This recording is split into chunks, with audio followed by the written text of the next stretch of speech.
Hello there, welcome to this Power Automate tutorial where we'll look at Microsoft's pre-designed templates for automating workflows.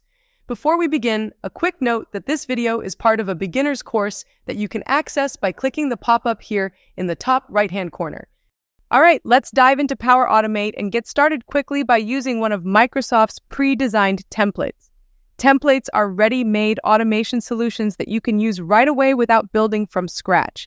They cover a range of tasks to suit your needs. For instance, if you often forget to take out the trash, like me, we can set up an email reminder to be sent to your inbox every day. It can be your Gmail or Outlook account or any email address you prefer. I'll click on Templates to begin. Since we're talking about reminders, let's search for Reminder here and see what options we have. As you can see, there are several reminder options available. Each template shows the applications involved in the automation. In this case, you can see Outlook, email, and even Microsoft Teams. But for now, let's focus on Get Daily Reminders from your Outlook.com email. This template suits our purpose.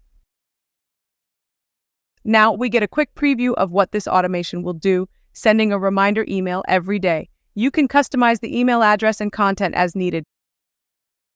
Click Continue to proceed. Power Automate is setting things up for us. You'll notice two steps in our template. The first step is crucial. It's the trigger of the automation. It's set to run every day, creating a daily interval. Interval in Power Automate refers to the time gap between the runs of a flow.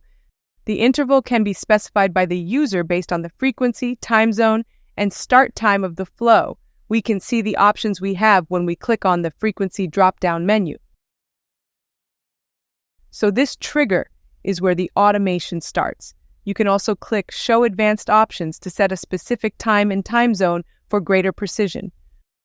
I'm going to choose once every minute for our test. The next step involves sending an email. This template is customizable. If you're not satisfied with it, you can delete, modify, or add steps to fit your needs.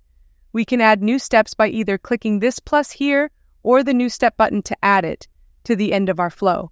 For instance, if you prefer Gmail, you can search for Gmail and choose actions accordingly.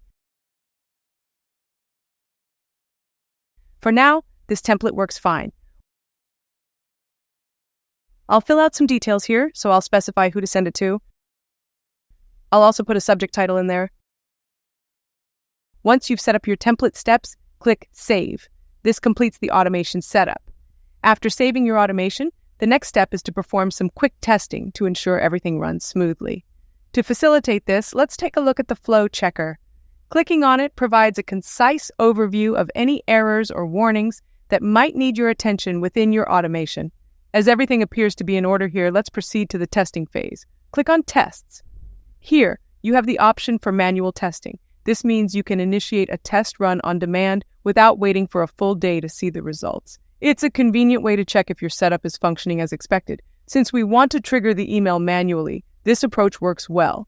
I'll click Run Now. This manual test demonstrates the successful execution of your automation. Now let's move to the receiving end, your email inbox. Here it is, the Teach with Love and Passion reminder. The email was sent out by Power Automate, demonstrating the effectiveness of your testing process. This confirms that you have been able to successfully test your automation, ensuring that emails are being generated and delivered as intended.